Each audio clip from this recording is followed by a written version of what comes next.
بسم اللہ الرحمن الرحیم اللہم صلی علی سیدنا و مولانا محمد و صحابی سیدنا و مولانا محمد وبارک وسلم۔ السلام علیکم ورحمۃ اللہ وبرکاتہ۔ ناظرین اکرام، حیات صحابہ رضی اللہ تعالی عنہم کے بابرکت پروگرام میں ARYQ TV پر میں ہوں آپ کا میزبان قاری محمد یونس قادری۔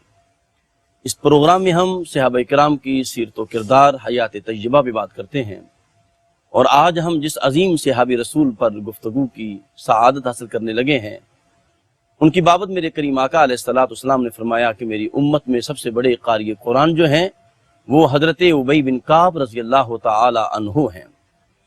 ارشاد ربانی ہے وَنُنَزِّلُ مِنَ الْقُرْآنِ مَا هُوَ شِفَاءٌ وَرَحْمَةٌ لِّلْمُؤْمِنِينَ، فرمایا اور ہم اس قرآن میں وہ چیز نازل فرما رہے ہیں جو مومنین کے لیے شفا اور رحمت ہے۔ حدیث مصطفیٰ گواہ ہے، کریم آقا علیہ السلام نے فرمایا میری امت پر سب سے مہربان ابو بکر ہیں رضی اللہ تعالی عنہ، اور اللہ کے دین کے معاملے میں سب سے زیادہ سخت عمر فاروق رضی اللہ تعالی عنہ ہیں۔ فرمایا اور ان میں سب سے زیادہ حیادار عثمان غنی رضی اللہ تعالی عنہ ہیں، اور کریم آقا نے فرمایا میری امت میں سب سے بڑے قاری قرآن ابی بن کعب رضی اللہ تعالی عنہ ہیں۔ فرمایا علم میراث کو سب سے زیادہ جاننے والے فرمایا زید بن ثابت رضی اللہ تعالی عنہ ہیں۔ فرمایا حلال و حرام کو سب سے زیادہ جاننے والے میری امت میں معاذ بن جبل رضی اللہ تعالی عنہ ہیں، اور فرمایا ہر امت میں کوئی نہ کوئی امین ہوتا ہے، اور میری امت میں میرا امین ابو عبیدہ بن جراح رضی اللہ تعالی عنہ ہیں۔ اس حدیث پاک کے اندر بھی کریم آقا علیہ السلام نے فرمایا کہ میری امت میں سب سے بڑے قاری قرآن حضرت ابی بن کعب رضی اللہ تعالی عنہ ہیں، جو قاری العصر ہیں، شمس القرہ ہیں اور قمر القرہ ہیں۔ انہی کے حوالے سے آج گفتگو کریں گے۔ ہمارے ساتھ ہمیشہ کی طرح تشریف فرما ہیں، ہمارے پروگرام کی جو جان ہے، ریڑھ کی ہڈی کی حیثیت رکھتے ہیں، حضرت علامہ مولانا مفتی محمد طاہر تبسم قادری صاحب۔ السلام علیکم ورحمۃ اللہ وبرکاتہ۔ وعلیکم السلام، خوش آمدید کہتے ہیں مفتی صاحب آپ کو۔ بہت شکریہ مفتی صاحب قبلہ، آج عظیم قاری قرآن کے حوالے سے پروگرام ہو رہا ہے، حضرت ابی بن کعب رضی اللہ تعالی عنہ، جن کی بابت میرے آقا کریم نے فرمایا کہ اگر تم نے قرآن سیکھنا ہے تو 4 لوگوں سے سیکھو۔ فرمایا یا تو عبداللہ بن مسعود سے سیکھو، یا معاذ بن جبل سے سیکھو، یا فرمایا حضرت سالم رضی اللہ تعالی عنہ سے سیکھو، اور پھر فرمایا اگر سیکھنا ہے تو ابی بن کعب سے قرآن سیکھو۔ کیا فرمائیں گے؟ بسم اللہ۔ حامدا و مصلیا، اما بعد فاعوذ باللہ من الشیطان الرجیم، بسم اللہ الرحمن الرحیم۔ بہت شکریہ۔ بڑی پیاری ہستی حضور صلی اللہ علیہ وسلم کے صحابہ میں جن کی پہچان اللہ کا قرآن ہے، کیا کہنے، کیا خوبصورت جملہ دیا جی، اللہ کا کلام جن کی پہچان، اور جن کو امت کا سب سے بڑا قاری خود رحمت عالم صلی اللہ علیہ وسلم فرمائیں، کیا کہنے، جنہیں قرآن خود نبی مکرم پڑھائیں، سبحان اللہ سبحان اللہ، جنہیں قرآن سنائیں، واہ واہ واہ، جن سے میرے آقا دور فرمائیں، خود سنیں، واہ واہ، سناتے بھی تھے اور سنتے بھی تھے۔ سبحان اللہ، حضور حضرت ابی بن کعب سے دور کیا کرتے تھے۔ وہ ہیں سید المسلمین، ان کا لقب سید المسلمین، سید الانصار، اللہ، سید القرہ۔ سبحان اللہ سبحان اللہ سبحان یہ تاج میرے آقا نے سجائے، سید المسلمین، سید الانصار، جی، سید القرہ، واہ واہ واہ، ابو المنذر، ابو الطفیل، حضرت ابی بن کعب انصاری رضی اللہ تعالی عنہ، سبحان اللہ سبحان اللہ، جو خزرج کی شاخ بنو نجار کے جو ذیلی قبیلہ تھا بنو حدیلہ، اس سے تعلق رکھتے تھے۔ والد ماجد کا نام تو کعب، والدہ کا نام سہیلہ، صاد کے ساتھ۔ جی، حضور صلی اللہ تعالی علیہ وآلہ وسلم تشریف فرمائیں، آقا کریم صلی اللہ علیہ وآلہ وسلم کے صحابہ حضور کی مجلس میں، اتنے میں ایک شخص آیا اور بڑا نورانی چہرہ ہے، چمکدار صورت والا، اشاش بشاش، انتہائی ادب احترام سے سلام عرض کیا اور چپکے سے بیٹھ گئے آقا کریم صلی اللہ علیہ وسلم کی مجلس میں۔ حضور صلی اللہ تعالی علیہ وآلہ وسلم پر وحی کی کیفیت طاری ہوئی۔ جی، جب آقا کریم صلی اللہ تعالیٰ علیہ وآلہ وسلم پر وحی کی کیفیت طاری ہوتی تھی تو زبان رسالت سے وہ کلام الہی کے الفاظ جاری ہو جاتے جو نازل ہو رہے ہوتے تھے۔ حضور صلی اللہ تعالیٰ علیہ وآلہ وسلم، بعض اہل علم نے، سیرت نگاروں نے لکھا کہ سورہ بینہ نازل ہو رہی تھی، جی آقا کریم صلی اللہ علیہ وسلم اسے تلاوت فرمانے لگے۔ صحیح، کیا منظر ہوگا اور کیا کیفیت ہوگی سبحان اللہ سبحان اللہ۔ کہ وما ینطق عن الہوا کی زبان سے جب کلام الہی کے الفاظ موتیوں کی صورت میں نکل رہے ہوں گے، کیا کہنے، پتیوں کی صورت میں جڑ رہے ہوں گے۔ وَإِنَّهُ لَتَنزِيلُ رَبِّ الْعَالَمِينَ سبحان اللہ، نَزَلَ بِهِ الرُّوحُ الْأَمِينَ واہ واہ، عَلَىٰ قَلْبِكَ لِتَكُونَ مِنَ الْمُنذِرِينَ سبحان اللہ، بِلِسَانٍ عَرَبِيٍّ مُبِينٍ۔ اللہ اکبر، قرآن پاک میں اللہ تبارک و تعالیٰ نے فرمایا اس کلام کو نازل کرنے والا رب العالمین، لانے والا روح الامین، اور وصول فرمانے والا رحمت للعالمین، کیا کہنے، سبحان اللہ، بلسان عربی مبین، جی اور عربی زبان کے اندر۔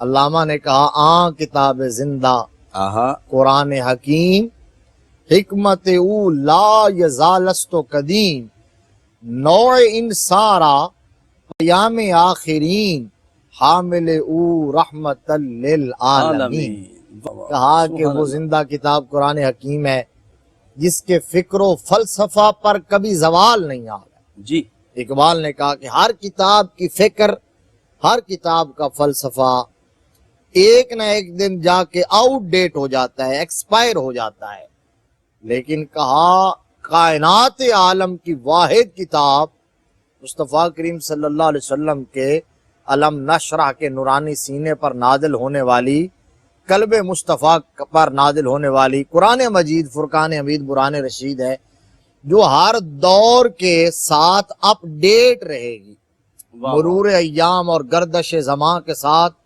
اس کی فکر، اس کا فلسفہ، اس کا پیغام کبھی بھی آؤٹ ڈیٹ نہیں ہوگا، ایکسپائر نہیں ہوگا، جی بلکہ اپ ڈیٹ رہے گا، حالات کے تقاضوں سے ہم آہنگ رہے گا۔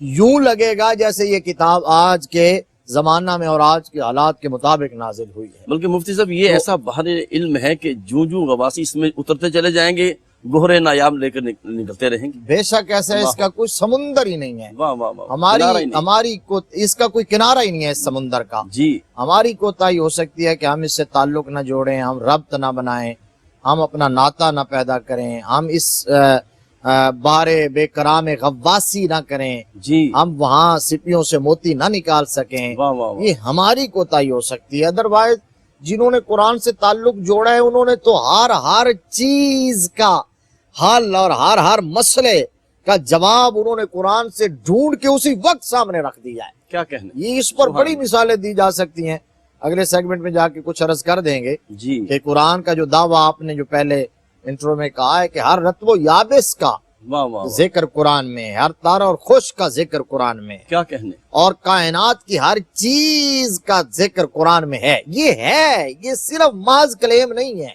جی یہ محض ادعا نہیں ہے، یہ حقیقت ہے، یہ امر لا بدھی ہے، اس کے اندر کسی قسم کا رائی کے دانے کے برابر بھی شک نہیں ہو سکتا، اور پریکٹیکلی یہ جو ہمارے اسلاف تھے انہوں نے کر کے دکھایا ہے، جی بے انہوں شک، نے اپنے ہر مسئلے کا حل قرآن سے ڈھونڈ کے دکھایا۔ کوئی واقعہ ہوا، کوئی انسیڈنٹ ہوا تو انہوں نے قرآن سے نکال کے دکھا دیا ہے کہ اس کا یہاں ذکر موجود ہے، کیا اس کی کہنے، بے شمار مثالیں موجود ہیں۔ سبحان اللہ سبحان اللہ، حضرت ایک مثال میں ذکر کر کے واپس آ جاتا ہوں، بسم حضرت اللہ۔ علی المرتضیٰ رضی اللہ تعالیٰ عنہ کے پاس، تو یہ ہم بات اسی تناظر میں کر رہے ہیں چونکہ قاری قرآن کی بات ہے، امت کے سب سے بڑے قاری کی، سب سے عظیم واہ قاری واہ کی بات، واہ واہ، اس قاری قرآن کی بات ہے جس کی قرات کو میرے آقا رک کے سنا کرتے تھے۔ کیا کہنے، حضور سبحان صلی اللہ علیہ وسلم کے چلتے ہوئے قدم رک جایا کرتے تھے حضرت ابی بن کعب کی قرات کو سننے کے لیے۔ تو اب قرآن سے ہم اپنا تعلق جوڑیں، قرآن کو اپنی پہچان بنائیں، قرآن میں اپنے مسائل کا حل ڈھونڈیں، قرآن کو ہم کتاب ثواب صرف نہ بنا دیں بلکہ کتاب انقلاب سمجھیں، وہ ضابط حیات ہے۔ اقبال نے یہی کہا ہے کہ نو انسارا پیام آخرین واہ عامل رحمت للعالمین، کیا بنی نو انسان کے نام آسمانوں سے اترنے والا یہ آخری پیغام ہے، اس کے بعد حضور صلی اللہ علیہ وسلم کے بعد وحی کا سلسلہ مکمل ہو گیا، ختم ہو گیا، جبریل نہیں آئیں گے، جی اللہ سے اور پیغام نہیں آئے گا، یہی پیغام تھا، اسی سے ہم نے تعلق جوڑنا ہے۔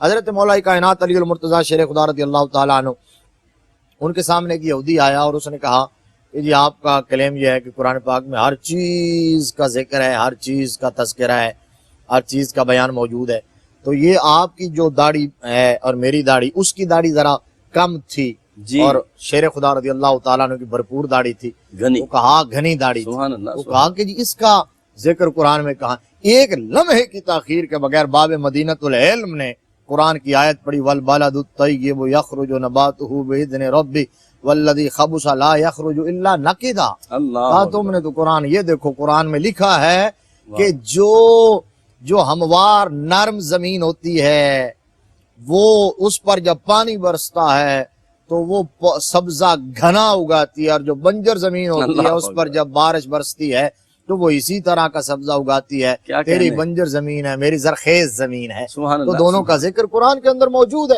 جی اب میرے آقا کریم صلی اللہ علیہ وسلم پر وحی کی جب کیفیت طاری ہوئی، قرآن کی بات ہم کر رہے ہیں، حضور قرآن کے الفاظ پڑھ رہے ہیں، اچھا باقی صحابہ بھی موجود ہیں، لیکن یہ جس ہستی کی بات ہم نے کی، یہ جب آئے تھے تو انہوں نے دیکھا نا کہ حضور قرآن پڑھ رہے ہیں، تو یہ بھی ساتھ ساتھ پڑھنے لگے جی وہ جو الفاظ، اور لکھنے لگے، جبکہ اس وقت لکھنے پڑھنے کا رواج بہت کم تھا، بہت کم صحابہ ہوتے تھے کہ جنہیں لکھنا آتا تھا، جنہوں نے اوائل عمر میں لکھنا سیکھ لیا، ان کے اندر ایک یہ بھی تھے، تو بہت کم ایسے لوگ تھے۔ اب آقا کریم صلی اللہ علیہ وسلم پر جب وحی مکمل ہو گئی، جبرائیل امی وحی دے کے جانے لگے، تو حضور صلی اللہ علیہ وسلم نے ان کی طرف دیکھا، حضرت ابی بن کعب رضی اللہ تعالیٰ عنہ کی طرف دیکھا، تو دیکھ کے حضور خوش ہوئے کہ ان کا یہ شوق، شغف، ان کا یہ تجسس اور یہ جذبہ، تو خوش ہوئے، اور دیکھ کے میرے آقا نے جو جملہ فرمایا نا، واہ واہ واہ، کیا بات تھی۔ آقا سبحان کریم اللہ، صلی اللہ علیہ وسلم نے فرمایا مجھے اللہ نے حکم دیا ہے واہ واہ واہ، کہ میں تمہیں قرآن سناؤں، پڑھاؤں، سکھاؤں، اور تم اسے یاد بھی کرو اور لکھو بھی۔ واہ واہ واہ واہ، تو حضرت ابی بن کعب نے کہا کہ یا رسول اللہ، اللہ نے میرا نام لے کے کہا ہے؟ ہائے ہائے، تو حضور صلی اللہ علیہ وسلم نے فرمایا ہاں تمہارا نام لے کے کہا ہے۔ کیا کہنے ہیں؟ جب کہا نا تمہارا نام لے کے کہا ہے، تو حضرت ابی بن کعب رضی اللہ تعالیٰ عنہ کے فرط جذبات میں آنسو بہہ نکلے ہیں، واہ واہ واہ، اور محبت سے اور اس خوشی سے رونے لگے ہیں کہ میرے رب نے میرا نام لیا ہے۔ سبحان اللہ، آقا کیا کریم کہنے صلی اللہ علیہ وسلم نے فرمایا ہاں تمہارا نام نام لیا لیا۔ ناظرین محترم، کیسے عظیم صحابی رسول کا ذکر آج ہم کر رہے ہیں کہ جنہیں سرکار دو عالم خود قرآن سنایا کرتے تھے، اور کریم آقا خود فرمایا کرتے تھے اے ابی بن کعب مجھے رب کا کلام سناؤ، تو عرض کیا کرتے تھے یا رسول اللہ آپ تو صاحب قرآن ہیں، آپ کو میں کیسے سناؤں؟ فرمایا مجھے غیر کی زبان سے رب کا کلام سننے میں لطف آتا ہے۔ اسی عظیم صحابی رسول کا ذکر ہو رہا ہے، حضرت ابی بن کعب رضی اللہ تعالیٰ عنہ کا۔ اپنے قلب و روح کو ذکر مصطفیٰ سے معطر رکھیں۔ ملاقات کرتے ہیں ایک وقفے کے بعد۔ السلام علیکم ورحمۃ اللہ وبرکاتہ۔ ناظرین کرام، حیات صحابہ رضی اللہ تعالیٰ عنہم کے بابرکت پروگرام میں آپ شامل ہیں، اور عظیم صحابی رسول، عظیم قاری قرآن کا ذکر ہو رہا ہے، حضرت ابی بن کعب رضی اللہ تعالیٰ عنہ۔ قرآن اور ان کا آپس میں جو ربط ہے، جو تعلق ہے، وہ مفتی صاحب قبلہ بیان فرما رہے تھے، اور قرآن کی عظمت کا ذکر ہو رہا تھا کہ اس کے اندر کائنات کی ہر چیز کا علم موجود ہے، تورات کا، زبور کا، انجیل کا، تمام صحیفوں کا، پوری کائنات کے علوم رب کائنات نے قرآن میں اتارے ہیں، اور قرآن کے سارے علوم قلب مصطفیٰ پہ اتارے ہیں۔ قربان جاؤں، یہ وہ قرآن ہے جس کی بابت رب کائنات نے خود فرمایا انا نحن نزلنا الذکر وانا لہ لحافظون۔ جس طرح مفتی صاحب فرما رہے تھے ہر کتاب میں تغیر تبدل آ گیا، لیکن یہ وہ قرآن ہے جس کے حفاظت کا ذمہ خود رب کائنات نے اٹھایا ہوا ہے۔ مفتی صاحب کیا فرمائیں گے؟ ابی بن کعب کا بڑا پیارا ذکر ہو رہا ہے، بڑا لطف آ رہا ہے، جی بسم اللہ۔ سبحان اللہ، بس وہ دن تھا جی اور آج کا دن ہے، حضرت ابی بن کعب جڑ گئے واہ واہ واہ، ذات رسالت محمد صلی اللہ علیہ وسلم سے، اور ان کا نام حضور کے نام کے ساتھ جہاں جہاں میرے آقا کا تذکرہ ہوگا، امت کے اس قاری قرآن کا ذکر بھی ہوگا۔ سبحان اللہ، پھر دربار رسالت سے ایسے ایسے تمغہ ہائے امتیاز سمیٹے ہیں، اللہ ایسے ایسے اعزازات پائے ہیں کہ زمانہ رش کرتا رہے گا۔ حضور صلی اللہ علیہ وسلم کی بارگاہ میں پھر اس قدر کھلی اجازت کسی کو نہ تھی۔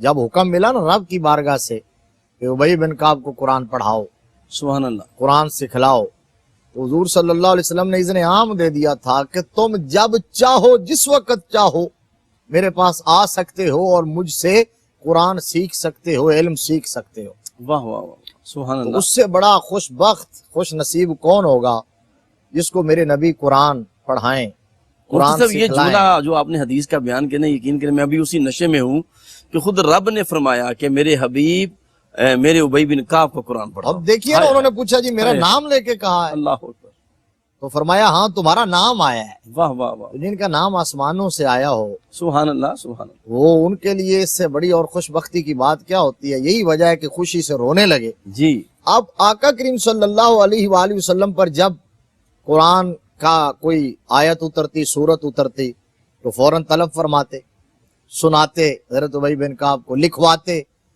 مدینہ میں ہجرت کے بعد پہلے کاتب وحی حضرت ابی بن کعب ٹھہرے، صحیح، پہلے کاتب وحی۔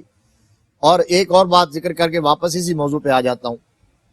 تو جب مواخات مدینہ قائم ہوئی تو اس مواخات مدینہ میں حضرت ابی بن کعب کو حضور صلی اللہ علیہ وسلم کے جس عظیم صحابی کا بھائی بننے کا شرف ملا، وہ عشرہ مبشرہ میں ہم ان کا ذکر کر چکے، حضرت سعید بن زید جی رضی اللہ تعالیٰ عنہ، ان کے بھائی بنے۔ صحیح، اب آقا کریم صلی اللہ علیہ وسلم حضرت ابی بن کعب کے سامنے قرآن کی تلاوت فرماتے ہوں گے تو کیا منظر ہوتا ہوگا؟ هو الذی بعث فی الامیین رسولا منہم یتلو علیہم آیاتہ ویزکیہم ویعلمہم الکتاب والحکمہ۔ اب میں اس بات کو لے کر اکثر یہ کہا کرتا ہوں کہ ظاہر ہے جبریل جب وحی لاتے تھے آقا کریم صلی اللہ تعالیٰ علیہ وآلہ وسلم کے قلب منور پر، جب کلام اترتا، جبریل حضور صلی اللہ علیہ وسلم کے سامنے جب اللہ کا پیغام پہنچاتے تو حضور خود ساتھ ساتھ پڑھنا شروع کر دیتے۔ قرآن میں اس کا تذکرہ موجود ہے۔ صحیح، آقا کریم بھی حریص تھے اس بات پر، بے شک بے شک، اللہ کے کلام کو حفظ کرنے پر، واہ واہ واہ، محفوظ کرنے پر۔ اللہ کے کلام سے اتنی محبت تھی کہ حضور صلی اللہ علیہ وسلم ساتھ ساتھ جلدی، اس وقت آیا کریمہ نازل ہوئی، لا تحرک بہ لسانک ہاں ہاں ہاں، لتعجل بہ ان علینا جمعہ وقرآنہ۔ محبوب جلدی نہ کیجیے، ہائے ہائے ہائے، آپ تکلیف میں کیوں مبتلا ہوتے ہیں؟ طٰہٰ ما انزلنا علیک القرآن لتشقیٰ، سبحان اللہ۔ اس لیے نازل نہیں قرآن ہوا کہ آپ مشقت میں مبتلا ہو جائیں۔ یہ بھی مفتی صاحب یہ محبت والوں کا ترجمہ ہے نا، لا تحرک بلسان تاجل ابی۔ جی جی ہاں جی، آپ کیوں جنبش دیتے ہیں؟ ہاں آپ اطمینان بعض رکھیے، نے اس کو اور انداز میں لیا۔ یہ تو اللہ ظاہر بات ہے، آنکھنے والی آنکھ کا دیکھنے والی آنکھ کا اینگل مختلف ہوتا ہے، صحیح، کسی صحیح۔ کو کچھ نظر آتا ہے، کسی کو کچھ نظر آتا ہے۔ تو اب فرمایا کہ ان علینا جمع بے شک بے و شک، قرآن، فرمایا اس کو جمع کرنا، محفوظ کرنا، اس کو پڑھانا یہ ہمارے ذمہ ہے۔ الرحمن علم القرآن خلق الانسان علمہ البیان۔ تو رحمت عالم صلی اللہ علیہ وآلہ وسلم کو خود اللہ تبارک و تعالیٰ نے یہ قرآن سکھلایا، جبریل کے ذریعے بھی، ڈائریکٹ بھی۔ صحیح، اب حضور صلی اللہ علیہ وسلم جب صحابہ کو پڑھاتے تھے، حضرت ابی بن کعب کو، تو آقا کریم صلی اللہ علیہ وسلم یقیناً اس کا ایک ایک لفظ، ایک ایک حرف جوڑ بھی کرواتے ہیں، سبحان اللہ سکھلاتے ہیں سبحان اللہ، کہ اس کا تلفظ کیسے کرنا ہے، ادائیگی کیسے ہونی چاہیے۔ واہ واہ واہ، یہ کام جو آقا کر رہے ہیں کتنا عظیم کام ہے۔ یتلو علیہم آیاتہ، یہ جو مشن رسالت ہے اس کو اگر کیٹیگرائز کیا جائے تو اس کا ایک حصہ یہ قرآن کی تلاوت سکھلانا۔ اب آج کے دور میں جو قاری قرآن، حافظ قرآن بچوں کو قرآن پڑھا رہا ہے، قرآن سکھلا رہا ہے، سبحان اللہ سبحان اس کو ہم سمجھتے ہیں کہ یہ تو معمولی آدمی ہے۔ ہمارا رویہ اس کے ساتھ کیا ہے؟ اوورآل دینی حلقوں میں بھی، دوسرے حلقوں میں بھی، اگر گھر کے اندر کوئی ٹیوٹر رکھا ہوا ہے تو اس کے ساتھ جو ہمارا رویہ، اور ایک قاری قرآن ہے اس کے ساتھ ہمارا اللہ اکبر، رویہ۔ اللہ اکبر، ایسے ہی، مدارس میں، مساجد میں ہم اس حافظ قرآن، قاری قرآن کو سمجھتے ہیں کہ یہ عام سا آدمی ہے، کم تر معاذ اللہ، اور جو دوسرا یہ مفتی صاحب ہیں، یہ عالم ہیں، یہ استاد ہیں۔ بھائی وہ بھی استاذ ہیں اور وہ خدمت سر انجام دے رہا ہے، وہ کام کر رہا ہے جو خود رحمت عالم صلی اللہ تعالیٰ علیہ وآلہ وسلم نے فرمایا ہے۔ بلکہ مفتی صاحب یہ دیکھیں، خود کریم آقا نے ایک سند عطا کی، سند عطا فرمائی، اور سند یہ تھی کہ فرمایا خیرکم من تعلم القرآن وعلمہ۔ بے شک۔ اچھا مفتی صاحب، میں اس ضمن، بات تو قاری قرآن کی ہو رہی ہے، میں ضمن ایک بات عرض کرنا چاہتا ہوں۔ آج کل ہم نے تلاوت کلام الہی کو افتتاح کے لیے رکھ لیا ہے. چند بندے ہوتے ہیں تو قرآن کی تلاوت کی جاتی ہے، پھر ساری رات نعت خوانی ہوتی ہے، یعنی تلاوت کے وقت کم لوگ ہوتے ہیں. ایک یہ بات. دوسری یہ بات میں پوچھنا چاہتا ہوں کہ جس طرح قرآن سب سے بڑا وظیفہ ہے، سب سے بڑا تو قرآن سے بڑا وظیفہ کوئی نہیں، تو کیا قرآن پاک پڑھنے کے لیے بھی کسی کی اجازت درکار ہوتی ہے جس طرح صوفیہ فرماتے ہیں؟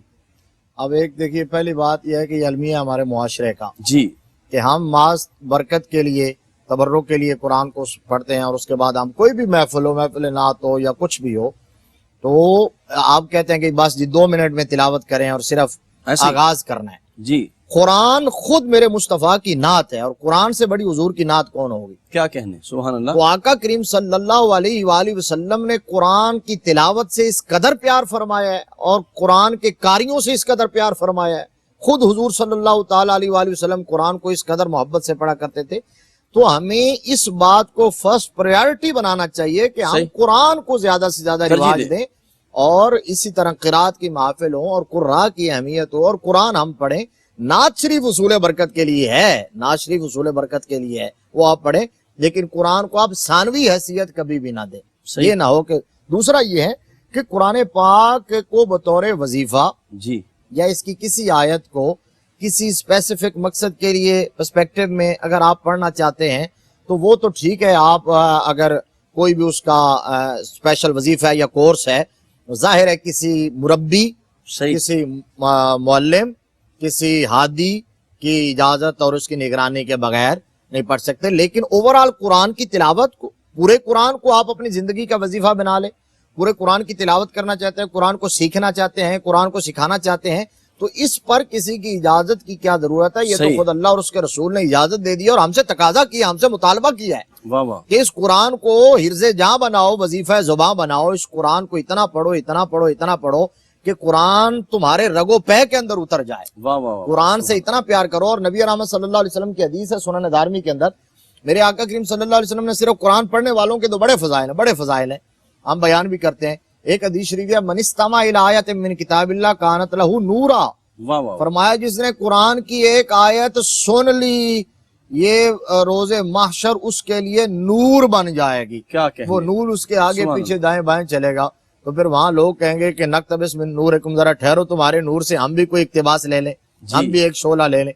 حضرت ابی بن کعب رضی اللہ تعالی عنہ نے قرآن مصطفیٰ سے پڑھا، واہ واہ. خود حضور سے پڑھا، حضور سے سیکھا. آقا کریم صلی اللہ علیہ وسلم انہیں قرآن پڑھاتے، اور اس قدر پھر انہیں شغف ہو گیا کہ حضور صلی اللہ تعالی علیہ وآلہ وسلم نے اب سوالات بے تکلفانہ انداز میں پوچھتے. ایک دفعہ پوچھا آپ نے کہ ابی بتاؤ تمہاری نظر میں قرآن کی سب سے عظیم آیت کون سی ہے؟ تو حضرت ابی بن کعب رضی اللہ تعالیٰ عنہ نے بلا جھجک عرض کیا جی آیت الکرسی. آیت الکرسی. سبحان اللہ. رحمت عالم صلی اللہ تعالی علیہ وآلہ وسلم نے خوش ہوئے اور خوش ہو کے فرمایا یہ علم تمہیں مسرور کرے، مسرور رکھے، مبارک ہو تمہیں، بہت اہم جواب تم نے دیا ہے. یہ آقا کریم صلی اللہ تعالی علیہ وآلہ وسلم کو اتنا مان تھا، اتنا ناز تھا کہ ایک دفعہ نماز پڑھائی حضور صلی اللہ علیہ وآلہ وسلم نے، اور نماز کے اندر حضور کے پیچھے حضرت ابی بن کعب بھی ہیں، دیگر اصحاب رسول بھی ہیں. حضور نماز پڑھا رہے تھے، نماز میں میرے آقا کریم صلی اللہ علیہ وسلم ایک آیت بھول گئے. اب اس میں بھی دیکھ لیجئے کہ رحمت عالم صلی اللہ علیہ وسلم جو وجہ کائنات ہیں، جو مقصود کائنات، وہ خود امامت فرما رہے ہیں، سبحان اللہ. اور پھر آپ بھول گئے. واہ واہ واہ. یہ کس کے لیے تھا؟ تعلیم امت کے لیے، امت کی آسانی کے لیے تھا. آج اگر کوئی امام مصلی امامت پہ کھڑا ہونے والا بھول جائے تو کوئی انگلی نہ اٹھائے کہ میری کیا حیثیت ہے اور اوقات کیا ہے. قرآن کی نماز میں رحمت عالم صلی اللہ علیہ وسلم سے بھی نسیان ہو سکتا ہے. یہ ساری باتیں تعلیم امت کے لیے تھی، ہمارے لیے اس کے اندر نمونہ اور پیغام تھا. حضور بھول گئے. نماز کی تکمیل جب ہو گئی نا، تو تکمیل کے بعد آقا کریم صلی اللہ تعالی علیہ وآلہ وسلم نے صحابہ کرام سے پوچھا، فرمایا بتاؤ آج نماز میں کیا معاملہ ہوا؟ تو سب خاموش رہے. جی ٹھیک ہوئی نماز، کوئی مسئلہ نہیں.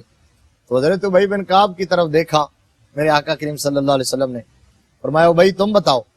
تو عرض کیا جی وہ آپ قرآن کی فلاں آیت آپ نے نہیں پڑھی کیا وہ منسوخ ہو گئی ہے؟ اللہ اکبر، اللہ اکبر، سبحان اللہ، سبحان اللہ، وہ منسوخ ہو گئی ہے یا آپ بھول گئے ہیں؟ یہ آپ ادب دیکھیں، واہ واہ انداز واہ، دیکھیں. کیا بات ہے. تو انہوں نے وہاں سن لیا لیکن خاموش رہے. آپ جب پوچھا تو عرض کیا جی کیا وہ منسوخ ہو گئی ہے؟ تو حضور صلی اللہ علیہ وسلم نے فرمایا نہیں، منسوخ نہیں ہوئی، میں بھول گیا تھا اور یہ تم سے ہی توقع تھی ابئی کہ تم ہی یہ بتاؤ گے کیا کہنے. کہ کون سی آیت مجھ سے رہ گئی ہے. ناظرین کرام، قرآن اور ابی بن کعب رضی اللہ تعالیٰ عنہ کا حسین ذکر جاری ہے. قبلہ مفتی صاحب نے فرمایا کہ صرف پڑھنا تو بہت بڑی بات ہے، جب پڑھتا ہے ایک ایک لفظ پہ رب کائنات نیکی عطا فرماتا ہے، اور اس کو صرف سننے پر رب کی رحمتیں عطا ہوتی ہیں. اور قرآن کی نص گواہ ہے وَإِذَا قُرِئَ الْقُرْآنُ فَاسْتَمِعُوا لَهُ وَأَنصِتُوا لَعَلَّكُمْ تُرْحَمُونَ. اگر تم توجہ سے اپنی سماعتوں کو قرأت قرآن پر مرکوز کر دو تو رب کی رحمتیں چھما چھم برسنا شروع ہو جائیں گی. اپنے قلب و روح کو ذکر مصطفیٰ سے معطر رکھیں. ملاقات کرتے ہیں ایک وقفے کے بعد. السلام علیکم ورحمۃ اللہ وبرکاتہ. ناظرین کرام، حیات صحابہ رضی اللہ تعالی عنہ کے پروگرام میں آپ شامل ہیں اور ہمارے ساتھ جلوہ فرما ہیں حضرت علامہ مولانا مفتی محمد طاہر تبسم قادری صاحب. حضرت ابی بن کعب رضی اللہ تعالی عنہ عظیم قاری قرآن، ان کا حسین ذکر جاری ہے. کریم آقا علیہ الصلوۃ والسلام عشاء کی نماز کے بعد مدینہ پاک کی گلیوں میں اب نکلے کسی کام کے لیے، اور ایک گھر سے قرآن پڑھنے کی آواز آئی، اور ابو بکر عمر رضی اللہ تعالی عنہما بھی ساتھ ہیں، اور کریم آقا علیہ الصلوۃ والسلام قرآن سنا اور کریم آقا کے قدم رک گئے. کریم آقا علیہ الصلوۃ والسلام نے اپنی سماعت کو قرأت قرآن پر مرکوز کر دیا. وہ صحابی رسول اپنی موج سے قرآن پاک پڑھ رہے تھے اور پڑھتے ہی جا رہے تھے. وہ ساری رات پڑھتے رہے. میرے آقا ساری رات اس کے دروازے کے باہر کھڑے ہو کے رب کا قرآن سنتے رہے. ادھر بلال حبشی نے اذان کی کلمات دہرائے اور اس نے بھی قرآن بند کیا، اور میرے آقا مسجد میں تشریف لے گئے.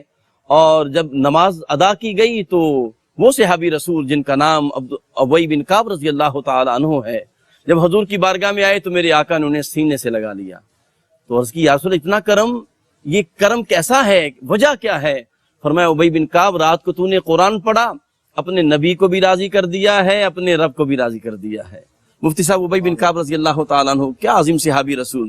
میں چاہوں گا ان کی عظمت کے ساتھ ساتھ قرأت قرآن پہ جو رب کائنات اجر عطا فرماتا ہے، اس حوالے سے بھی کوئی بات ضرور فرمائے. جی بے شک، ان کے اس پہلو کے تذکرہ کرنے کا مدعا اور مقصود ہی یہ ہے. جی، وہ تو قرآن سے پیار کر گئے، قرآن کی تلاوت کا حق ادا کر گئے، قرآن کو اپنی پہچان بنا گئے. جی، اب ہم نے یہ سیکھنا ہے کہ ہم نے ان کی سیرت سے، ان کے اس کردار سے، ان کے اس اسوہ سے اپنی زندگیوں میں کس طرح نور حاصل کرنا ہے، کس طرح فیض حاصل کرنا ہے. سبحان اللہ. تو قرآن ہم بھی پڑھیں. قرآن کی تلاوت کا الگ ثواب ہے، تفہیم کا الگ ثواب ہے. جی، یعنی بلکہ یہ واحد کتاب ہے جس کو دیکھنا بھی ثواب ہے، کیا کہنے. سبحان اللہ. جس کو چھونا بھی ثواب ہے وضو کی حالت میں، جس کو چھونا بھی ثواب، جس کو دیکھنا بھی ثواب، جس کو پڑھنا بھی ثواب ہے، اور جس کو سمجھنا تو بہت بڑا ثواب، اور سمجھ کے عمل کرنا یہ تو اس کے نزول کا اصل مدعا ہے. اب اس کو پڑھنے کا ثواب بے شمار روایات اور احادیث قرآن کے فضائل کے اندر موجود ہیں. نبی رحمت صلی اللہ علیہ وسلم نے فرمایا من قرأ حرفا من القرآن فلہ بہ حسنہ والحسنۃ بعشر امثالها لا قول الف لام میم حرف واحد بل الف حرف ولام حرف ومیم حرف او کما قال الرسول صلی اللہ علیہ وسلم. سبحان اللہ. سبحان اللہ. حضور صلی اللہ علیہ وسلم نے فرمایا جس نے قرآن کا ایک حرف پڑھا، جی، ایک حرف کے بدلے میں اس کو 10 نیکیاں ملیں گی. اور پھر یہاں دریائے رحمت کس طرح جوش میں آتا ہے. فرمایا یہ نہ سمجھ لینا کہ الف لام میم ایک حرف ہے. فرمایا الف الگ حرف ہے، واہ واہ واہ، لام الگ حرف ہے، میم الگ حرف ہے. سبحان اللہ. تو جو صرف الف لام میم پڑھے، میرے آقا نے فرمایا اس کو 30 نیکیاں. اللہ. اور پھر اسی رحمت کا سہارا لے کر علماء نے پتہ کیا کہا، یہاں کہا جی آگے چلیے 3 بھی نہیں ہے. انہوں نے کہا الف میں پھر 3 حرف ہیں، واہ واہ، الف لام اور فا. صحیح. لام میں پھر 3 حرف ہے، لام الف اور میم. واہ واہ، میم میں پھر 3 حرف ہے، میم یا اور میم. تو یہ بن گئے 9. 9 بن گئے. تو جس نے صرف الف لام میم پڑھا، فرمایا اس کو 90 نیکیاں ملتی ہیں. سبحان اللہ. تو جو قرآن کو الحمد کی الف سے شروع کرے والناس کی سین تک پورا قرآن پڑھے اور سینے میں محفوظ کر لے، جی، حضرت ابی بن کعب بھی حافظ قرآن تھے، واہ واہ واہ، قاری قرآن بھی تھے، حافظ قرآن، حافظ قرآن بھی تھے، کاتب قرآن بھی تھے، کیا کہنا، کاتب وحی بھی تھے۔ سبحان اللہ، تو جو حفظ کر لیتا ہے انعام کیا؟ میرے آقا کریم صلی اللہ علیہ وسلم نے فرمایا، صحیح میں حدیث ہے، من قرأ القرآن وتعلمہ وعمل به البس تاجا من نور ضوءه احسن من ضوء الشمس ويكسى والديه حلتان لا يقوم بهما الدنيا کیا کہنا، وهما يقولان بما كسينا هذا فيقال بأخذ ولدكم القرآن سبحان اور اللہ، کما قال رسول صلی اللہ علیہ وسلم، میرے آقا نے فرمایا جو قرآن پڑھے اور پھر قرآن کو سیکھے اور اس پر عمل کرے، البس تاجا من نور، اس کے سر پر نورانی، حافظ قرآن کے سر پر۔ واہ واہ، ہمارے ہاں وہ زیادہ مشہور یہ ہے کہ البس والداہ تاجا من نور، وہ دوسری روایت ہے۔ جی، اس میں یہ ہے کہ اس کے سر پر، حافظ قرآن کے سر پر ایسا نورانی تاج سجایا جائے گا جس کی روشنی کے سامنے سورج اور چاند کی چمک دمک بھی ماند پڑ رہی ہوگی۔ واہ واہ، اور اس روایت میں الفاظ ہیں وَيُكْسَى وَالِدَيْهِ حُلَّتان، جی، اس کے ماں باپ کو روز محشر اللہ تبارک و تعالیٰ دو حلے، دو جبے، چوغے جی، پہنائے گا، واہ، اور وہ ایسے ہوں گے کہ یہ پوری کائنات بھی ان کی قیمت کے برابر نہیں ہو سکتی۔ اللہ اکبر، وہ کہیں گے بیما کو سینہ ہاضا، یہ اعزاز، یہ شرف، یہ عزت، یہ عظمت، یہ پروٹوکول ہمیں کیوں ملا؟ واہ واہ واہ، تو انہیں کہا جائے گا بِأَخْذِ وَلَدِكُمُ الْقُرْآنَ، بِأَخْذِ وَلَدِكُمُ الْقُرْآنَ، اس لیے کہ تم وہ خوش نصیب ہو کہ تمہارے بچے نے اپنے سینے میں قرآن کو محفوظ کیا ہے۔ واہ واہ، اور وہ بریک میں جو آپ حدیث شریف جس کا حوالہ دے رہے تھے وہ بھی میں سنا دیتا ہوں متن۔ بسم اللہ، بسم اللہ، آپ وہ مستدرک میں ہے، من قرأ القرآن واستظہرہ جی، وأحل حلالہ وحرم حرامہ ادخلہ اللہ بہ الجنہ وشفعہ فی عشرۃ من اہل بیتہ کلہم قد وجبت لہ النار۔ اللہ اکبر، میرے اللہ آقا کریم صلی اللہ علیہ وسلم نے فرمایا جس نے قرآن پڑھا، قرآن کو محفوظ کیا، اس کے حلال کو حرام جانا، حرام، یہ ہے تلاوت قرآن، یہ ہے تعلق بالقرآن، شغف قرآن، قرات قرآن کے انعامات۔ فرمایا اس کے حلال کو حلال جانا، حرام کو حرام جانا، اللہ اسے تو جنت دے گا ہی دے گا، جی، وشفعہ فی عشرۃ من اہل بیتہ اللہ، کلہم قد وجبت لہ النار، اس کے اہل بیت میں سے، اس کے اہل خانہ میں سے، اس کے تعلق داروں میں سے، یاروں میں سے، رشتہ داروں میں سے 10 ایسے بندے جن کے نام جہنم لکھی جا چکی ہوگی، اللہ اس کی شفاعت سے ان کی جہنم کو جنت میں تبدیل فرما دے گا۔ کیا کہنے، کیا کہنے، یہ سبحان قرات قرآن، اور پھر قرآن کو سمجھنا۔ اللہ، جی، قرآن صرف پڑھنا نہیں، ایسا نہیں تھا کہ حضرت ابی بن کعب رضی اللہ تعالیٰ عنہ نے صرف قرآن کو حفظ کیا، قرآن کے قاری ستھرے بن گئے اور انہیں پتہ نہیں تھا کہ قرآن کے اندر پیغام کیا ہے۔ اب کوئی کہے گا کہ وہ صاحب لسان ہے، تو قرآن تو پوری امت کے لیے، پوری انسانیت کے لیے نازل ہوا ہے۔ ہم نے قرآن کو سیکھنا ہے۔ اب اس پر ایک دوسری حدیث شریف مجھے یاد آ گئی ابھی، بسم اللہ، ابن ماجہ شریف کی حدیث، حضرت ابو ذر غفاری رضی اللہ تعالی عنہ تو میرے آقا نے فرمایا، اور میں نے مختلف مواقع پر یہ بیان کیا اور بیان کرتا ہوں میں اس کو بہت زیادہ ضرورت ہے۔ آقا نے فرمایا یا ابا ذر لان تغدو فتعلم آیۃ من کتاب اللہ خیر من ان تصلی 100 رکعہ ولان تغدو فتعلم بابا من العلم عمل به ولم يعمل خیر من ان تصلی 1000 رکعہ۔ فرمایا ابو ذر، وہ چونکہ نوافل پڑھتے رہتے تھے حضرت ابو ذر غفاری رضی اللہ تعالیٰ عنہ، تو حضور نے فرمایا ابو ذر اگر تو صبح اٹھے اور قرآن کی ایک آیت سیکھ لے، یہاں سیکھنے سے مراد، چونکہ اگلی حدیث کا جو مضمون ہے سیاق بتا رہا ہے کہ یہاں سیکھنے سے مراد اس کا مطلب جاننا، اللہ کی مرضی جاننا، منشا جاننا، پیغام کیا ہے جی، یہ جاننا۔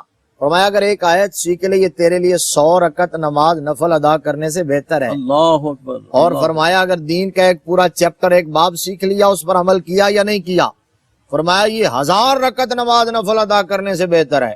اب ہمارے جو لوگ جن کو تھوڑا سا ٹائم ملے، سپیس ملے، جن مواقع پر، جن راتوں میں، جن دنوں میں، جن مہینوں میں وہ مسجد میں یا دین کی طرف رجوع کرتے بھی ہیں، تو وہ زیادہ سے زیادہ کیا کرتے ہیں کہ وہ وہاں آ کے نوافل پڑھنا شروع کر دیں گے۔ جی، تو ان کے لیے یہ بات بڑی اہمیت کی حامل ہے کہ اگر آپ کو دین کے بارے میں جو مبادیات ہیں، جو بنیادی باتیں ہیں، جو ضروریات ہیں دین کی، ان کا اگر نہیں پتا آپ کو، صحیح، تو آپ ادھر ٹائم لگانے کی بجائے ادھر ٹائم صرف کریں۔ یہ عبادت اس سے کہیں زیادہ مقبول عبادت ہے، اللہ کہیں زیادہ درجہ کی حامل عبادت ہے۔ واہ واہ، حضرت ابی بن کعب رضی اللہ تعالیٰ عنہ کو نبی رحمت صلی اللہ تعالیٰ علیہ وآلہ وسلم نے، ہم نے پچھلے سیگمنٹ میں یہ کہا تھا نا کہ حضور نے پوچھا حضرت ابی بن کعب سے کہ آپ بتائیے کہ قرآن کی سب سے عظیم آیت کون سی ہے؟ واہ واہ، یہاں حضور نے فرمایا ابی تمہیں میں بتاؤں نا کہ قرآن کی سب سے عظیم سورت، ایسی سورت جو نہ تورات میں نازل ہوئی ہو، نہ زبور میں نازل ہوئی ہو، نہ انجیل میں نازل ہوئی ہو، نہ اس جیسی سورت خود قرآن میں نازل ہوئی،